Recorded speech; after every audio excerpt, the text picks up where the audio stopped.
France में population ज्यादा हो जाने के कारण यहाँ पे खाने के लाले पड़ गए होते हैं और इस कमी को पूरा करने के लिए यहाँ के प्राइम मिनिस्टर ने स्पेन के साथ हाथ मिला लिया होता है। मगर ये दोनों सरकार मिलकर जनसंहार का एक ऐसा कानून लागू करते हैं जिसके बाद फ्रांस में हर तरफ मौत का ही मंजर हो जाता है। कानून के हिसाब से फ्रांस में जितने भी प्रेग्नेंट औरतें और बच्चे होते हैं उन सभी को यहाँ के गवर्नमेंट ने खत्म करने का ऑर्डर दिया होता है। दरअसल यहाँ पे जितने भी लोग आत्मनिर्भर नहीं होते हैं और उनकी फैमिली में जितने भी औरतें और बच्चे होते हैं उन सभी को आर्मी वाले और पुलिस वाले ढूंढ ढूंढ कर मार देते हैं। इसीलिए ये सब अपनी फैमिली के साथ रातों रात इस देश को छोड़ना चाहते हैं। और निको नाम का एक आदमी अपनी वाइफ जिसका नाम मिया होता है उसको लेके यहाँ से भाग रहा होता है क्योंकि वो भी प्रेग्नेंट होती है और वो नहीं चाहता कि ये लोग उसको भी मार दें। दरअसल इनकी एक बेटी थी जिसको इन लोगों ने मार दिया होता है, इसीलिए निको उसको लेके यहाँ से जितनी जल्दी हो सके निकलना चाहता है। और इसमें उसकी मदद करता है एक आदमी जो इनको एक कंटेनर में बैठा भी देता है और वो कंटेनर सुबह तक उस बंदरगाह पे पहुंच जाएगा जहां से इनको एक कार्गो शिप के द्वारा दूसरे देश जाना था। लेकिन रास्ते में ही कुछ लोग इनके ट्रक को गन दिखा के रोक देते हैं ताकि वो इस कंटेनर में अपने भी लोगों को बैठा सके। मगर जो लोग उस कंटेनर में पहले से बैठे होते हैं उन सभी को छोड़ के उनका लीडर बाकी सभी लोगों को बाहर निकाल के दूसरे ट्रक में बैठने को कहता है। साथ ही वो उठा के निको को भी बाहर फेंक देते हैं क्योंकि वो उन्हीं के भीड़ में शामिल हो गया था और ये लोग नहीं जानते थे कि वो पहले से ही उस कंटेनर में बैठा था। ये देख के मिया बहुत ही ज्यादा परेशान हो जाती है क्योंकि उन लोगों ने निको को दूसरे ट्रक में बैठा दिया होता है। इसलिए मिया उससे कॉल करके बात करती है तो वो उससे बताता है कि तुम घबराना मत, मैं तुम्हारे पीछे वाले ट्रक में हूँ और जैसे ही ट्रक रुकेगा मैं तुम्हारे पास भाग के आ जाऊंगा। ये कहकर वो कॉल को डिस्कनेक्ट कर देता है। इसके बाद मिया कंटेनर के अंदर से ही एक होल के द्वारा बाहर का मंजर देख के बहुत ही ज्यादा डर जाती है क्योंकि आर्मी और पुलिस वाले प्रेग्नेंट औरतें और बच्चों को पकड़ के ट्रक में लाद के कहीं लेकर जा रहे होते हैं और जो लोग जाने से मना कर देते हैं वो लोग उनको शूट करके वहीं पर खत्म कर देते हैं। और ये अफरा तफरी का माहौल पूरे फ्रांस में हर तरफ मचा होता है। और कुछ घंटे ट्रेवल करने के बाद इनके ट्रक को कुछ आर्मी वाले रोक के ड्राइवर से उस कंटेनर को खोल के चेक करने के लिए कहते हैं। और जब ये अंदर चेक करते हैं तो उनको कुछ भी नहीं मिलता है मगर उनके लीडर को ड्राइवर के ऊपर डाउट होता है, इसलिए वो अपने आदमी से कंटेनर के अंदर शूट करवाता है। और गोली की आवाज़ सुन के जितने भी लोग होते हैं वो सभी लोग बहुत ही ज़्यादा डर जाते हैं, जिससे इसको पता चल जाता है कि कंटेनर के अंदर बच्चे और औरतें मौजूद हैं। इसलिए वो उन सभी से बाहर आने के लिए कहता है। साथ ही बोलता है कि मुझे गोलियां चलाने पे मजबूर मत करो और मेरी बात मान के सभी लोग सीधे से बाहर आ जाओ। ये सुन के एक लड़की उस कंटेनर का दरवाज़ा खोल देती है। इसके बाद उसमें जितने भी लोग होते हैं वो उन सभी को मरवा देता है वहीं पर। लेकिन मिया एक बॉक्स के ऊपर पहले से चढ़ गई थी जिस वजह से वो बच गई होती है, पर उस कंटेनर में जितने भी लोग होते हैं उन सभी को ये लोग खत्म कर देते हैं और इनको ये नहीं पता होता कि ये कभी बचा है। मगर ये लोग उसको नहीं देख पाते और उस कंटेनर को क्लीन करके वहां से चले जाते हैं। उनके जाने के बाद वो निको को वॉइस मैसेज भेज के उसको छिप जाने के लिए कहती है और अब मिया इस कंटेनर में बिल्कुल अकेली हो गई होती है। इसके बाद ड्राइवर ट्रक को बंदरगाह पे पहुंचा देता है, जिसके बाद उस कंटेनर को कार्गो शिप के ऊपर लोड कर दिया जाता है। ये देख के मिया निको को फिर से कॉल करती है मगर इस बार भी उसका कॉल नहीं लगता है और उसको ये भी नहीं पता होता कि वो अभी तक जिंदा है भी या नहीं। रात को समंदर में तूफान आ जाने की वजह से शिप के ऊपर से कुछ कंटेनर पानी में गिर जाता है। उसमें वो भी कंटेनर शामिल होता है जिसमें मिया होती है। उसके गिरने की वजह से इसके सिर में चोट लग जाती है जिस वजह से ये बेहोश हो जाती है। और अगली सुबह जब इसको होश आता है तो ये खुद को समंदर के बीच में पाती है और इसके चारों ओर बाकी के कंटेनर तैर रहे होते हैं। तभी इसको वो भी कंटेनर दिख जाता है जिसमें निको होता है जो अब डूब रहा था।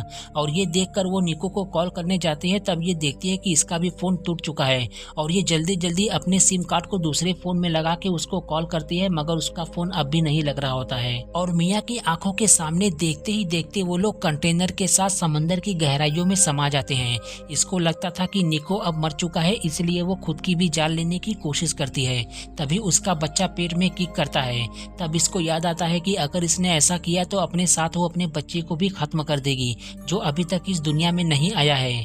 इसलिए वो तय करती है कि खुद भी जिंदा रहेगी और अपने बच्चे को भी जिंदा रखेगी। साथ ही वो निको को लगातार ट्राई करती है कॉल करने का मगर उसका फोन अब भी बंद आ रहा होता है। अगली सुबह पहले तो वो अंदर पानी को आने से रोकती है और जितना पानी अंदर भरा होता है उसको बाहर निकालना शुरू कर देती है। साथ ही वो कुछ निशान को भी लगा देती है जिससे उसको ये पता लगता रहे कि अंदर कितना पानी भर रहा है।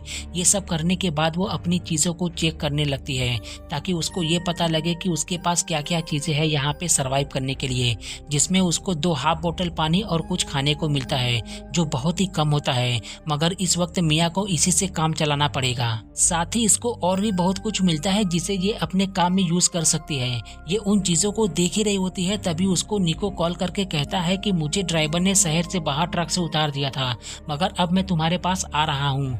ये सुनने के बाद मिया उससे कहती है कि मैं शिप के ऊपर नहीं हूँ, मेरा कंटेनर समंदर में कहीं गिर गया है और मैं खुद नहीं जानती कि मैं इस वक्त कहाँ पे हूँ। ये सुनने के बाद निको काफी ज्यादा परेशान हो जाता है। तब वो मिया से खुद को संभाल के रहने को कहता है। ये कहकर वो कॉल को डिस्कनेक्ट कर देता है और मिया को उसकी आवाज सुन के काफी ज्यादा संतुष्टि मिलती है। मगर मुसीबत तो तब हो जाती है जब तूफान में ही इसके डिलीवरी का वक्त हो जाता है और उसी दौरान निको भी इसको कॉल कर रहा होता है। जब ये उस कॉल को रिसीव करने वाली होती है तभी इसका फोन पानी में गिर जाता है, मगर अब उसका दर्द भी काफी ज्यादा बढ़ गया होता है, इसलिए वो अपने बच्चे को तूफान में ही जन्म दे देती है। पहले तो इसको ही यहाँ पे अकेले ही सरवाइव करना था, मगर अब उसके ऊपर एक बच्चे की भी जिम्मेदारी आ गई होती है। अब इन दोनों को यहाँ से कुछ भी करके जिंदा बाहर निकलना है, इसलिए वो डील मशीन से कंटेनर में होल करके बाहर निकलने का रास्ता बनाना शुरू कर देती है ताकि वो बाहर जाके मदद बुला सके। पर वो मशीन भी खराब हो जाती है, जिसे देखकर ये काफी ज्यादा दुखी हो जाती है, मगर ये हार नहीं मानती। इसके बाद ये अपने फोन को ऑन करके कॉल करने का भी ट्राई करती है, मगर वो टूटा होने के कारण ऑन नहीं होता है। ये देखकर वो काफी ज्यादा फ्रस्ट्रेट हो जाती है और वो अपनी चीजों को फेंकना शुरू कर देती है। तभी इसको उसमें एक चाकू दिख जाता है, जिसे लेकर अब ये उस होल किए हुए जगह को काटना शुरू कर देती है, जिसमें इसके हाथों का काफी बुरा हाल हो जाता है। इसलिए वो अब उसको काटना रोक देती है और अब इन दोनों माँ बेटियों को धूप की कुछ ज्यादा ही जरूरत होती है, लेकिन उससे पहले इसको पीने के लिए पानी चाहिए जो अब इसके पास खत्म हो चुकी होती है। रहने के लिए ये तो अथाह पानी के बीच में होती है, लेकिन ये चाहकर भी उसको पी नहीं सकती थी और इसके पास जो भी चीजें खाने के लिए होती है वो भी पानी के साथ खत्म हो चुकी होती है, जिससे अब इसका काफी बुरा हाल हो रहा होता है। रात को इसको भूख के मारे नींद ही नहीं आ रही होती है, इसलिए ये अपने आसपास खाने को तलाश करने लगती है। तभी इनके कंटेनर को एक व्हेल टक्कर मारती है, जिससे ये और इसका बच्चा दोनों ही बहुत ज्यादा डर जाते हैं। अगली सुबह वो उस जगह को फिर से काटना शुरू कर देती है, मगर इस बार उसका चाकू ही टूट जाता है और इसी के साथ इसकी यहाँ से बाहर निकलने की उम्मीद भी टूट जाती है और अब ये बिना पानी के बेहोश हो जाती है। कुछ घंटे बाद बारिश होने की वजह से जब इसको होश आता है तो ये पहले तो अपनी प्यास बुझाती है, फिर बहुत सारे डिब्बों में उस पानी को स्टोर भी कर लेती है। उसी दौरान उसको ये आइडिया आता है कि ये उस चीज को नीचे करके वहां से बाहर निकलने का रास्ता बना सकती है और ये बिल्कुल वैसा ही करती है। इस बार ये बाहर निकलने का रास्ता बना लेती है, जिससे इसके खुशी का कोई भी ठिकाना नहीं होता है। फिर ये अपने बच्चे को लेके बाहर निकल के देखती है कि इसकी चारों ओर अथाह पानी है और यहाँ पे दूर दूर तक एक भी इंसान को छोड़ो पक्षी तक नजर नहीं आते हैं। ऐसे में ये मदद की क्या ही उम्मीद रखेगी, इसलिए वो अपनी भूख मिटाने के लिए मछली पकड़ने का ट्राई करती है, पर उसके हाथ एक भी मछली नहीं लगती है। हार मान के वो वहीं पर लेट जाती है। तभी उसको आसमान में एक प्लेन दिखाई देता है जो बहुत ज्यादा ऊपर होता है और वो तुरंत नीचे जाके एक टीवी के ग्लास को तोड़ के जब अपने साथ ऊपर लेकर आने लगती है, तभी उसके पैर में एक कट लग जाता है, जिससे वो दर्द से कर्रा उठती है। पर वो उस शीशे को इस उम्मीद में चमकाना शुरू कर देती है कि शायद ये लोग उसको ऊपर से देख लें, पर वो देखना चाहते तो भी नहीं देख पाते क्योंकि वो लोग बहुत ही ज्यादा ऊपर होते हैं। इसके बाद वो अपने चोट को खुद ही सिलना शुरू कर देती है, जिसमें इसको काफी ज्यादा तकलीफ होती है और इसके अलावा इसके पास कोई दूसरा ऑप्शन नहीं होता है, इसलिए वो उस दर्द को सहते हुए अपने चोट को सिल देती है। जब इसका दर्द कम होता है तो ये मछली पकड़ने के लिए टीवी के वायर से ही एक नेट बनाती है, जिसे लेकर ये अगली सुबह मछली पकड़ना शुरू कर देती है और इस बार ये एक मछली पकड़ लेती है, जिसे लेकर वो खाना शुरू कर देती है क्योंकि इसने काफी दिनों से कुछ भी नहीं खाया होता है। और मियाँ समंदर के बीच इस कंटेनर में अब जीना सीख लिया है क्योंकि ये अपने साथ अपनी बच्ची का भी पेट भर सकती है, मगर ये जानती है कि ये कंटेनर ज्यादा दिन पानी के ऊपर टिक नहीं पाएगा, इसलिए वो कागज पे मैसेज लिख के बॉक्स में डाल के पानी में बहाना शुरू कर देती है ताकि जो कोई भी उस मैसेज को पढ़े वो इनकी मदद के लिए इनके पास आ सके। साथ ही वो अपने फोन को भी ऑन करने का ट्राई करती है, मगर वो अभी भी ऑन नहीं होता है और इनको दूर दूर तक एक भी इंसान नहीं दिखाई देता है। रात को जब ये सो रहे होते हैं तभी इनको कंटेनर में बाहर से कुछ टकराने की आवाजें सुनाई देती है, जिसे मियाँ देखने के लिए जाती है। वहाँ पहुँच के वो देखती है कि ये तो वही बॉक्स है जो उसने पानी में छोड़ा था।